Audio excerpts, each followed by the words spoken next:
कृष्ण। 30 दिसंबर यानी कि आज सोमवती अमावस्या मनाई जा रही है। माना जाता है कि इस दिन जो कोई भी पूजा पाठ करता है उसे विशेष पुण्य की प्राप्ति होती है। सोमवती अमावस्या के दिन भगवान शिव की पूजा और उपासना का विधान बताया गया है। कुछ लोग सोमवती अमावस्या के दिन व्रत भी रखती हैं। इस दिन सुहागिन महिलाएं अपने पति की लंबी उम्र की कामना करते हुए व्रत रखती हैं। इसके बाद पीपल के पेड़ में शिव जी का वास मानकर उनकी पूजा और परिक्रमा करती हैं। आइए अब हम श्रवण करते हैं सोमवती अमावस्या की कथा। इस कहानी के अनुसार एक ब्राह्मण हुआ करता था। ब्राह्मण की एक कन्या थी। सर्वगुण संपन्न होने के बावजूद उसका विवाह नहीं हो पा रहा था।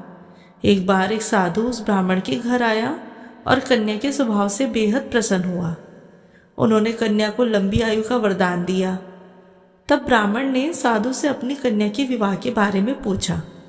साधु ने कहा कि कन्या के हाथ में विवाह की तो रेखा ही नहीं है। ब्राह्मण ने साधु से पूछा, क्या इसका कोई उपाय है?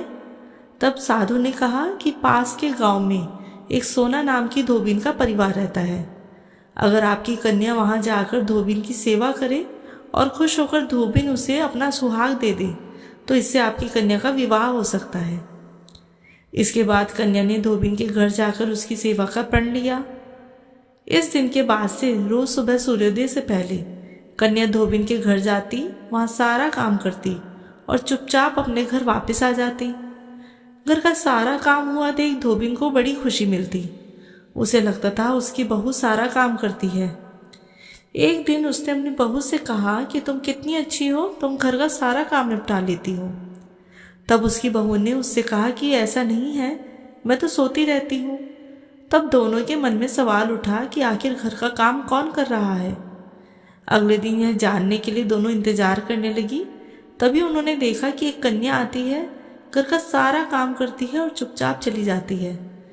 तब धोबिन ने उससे पूछा कि तुम कौन हो, यह सब क्यों कर रही हो?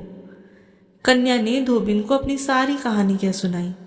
इस पर सोना को कन्या पर दया आ गई और अगली सुबह उसने सुहाग देने की बात कही। अगला दिन सोमवती अमावस्या का दिन था। सोना को इस बात की जानकारी थी कि अगर उसे कन्या को अपना सुहाग दिया तो उससे इसका पति का देहांत हो जाएगा। लेकिन फिर भी उसने अगले दिन व्रत किया, कन्या के घर गई और कन्या की मांग में सिंदूर लगा दिया। ऐसा करते ही उसके पति की मृत्यु हो गई। लौटते वक्त सोना ने पीपल के पेड़ की परिक्रमा की। जब वह घर लौटी तो उसने देखा उसका पति जिंदा है। इस पर वह बहुत प्रसन्न हुई और ईश्वर पर उसका विश्वास और बढ़ गया। तभी से इस दिन व्रत को करने की परंपरा चली आई है। सोमवती अमावस्या के दिन पूजा करने के लिए सबसे पहले आप ब्रह्म मुहूर्त में उठकर सभी कामों से निवृत्त होकर स्नान कर लें।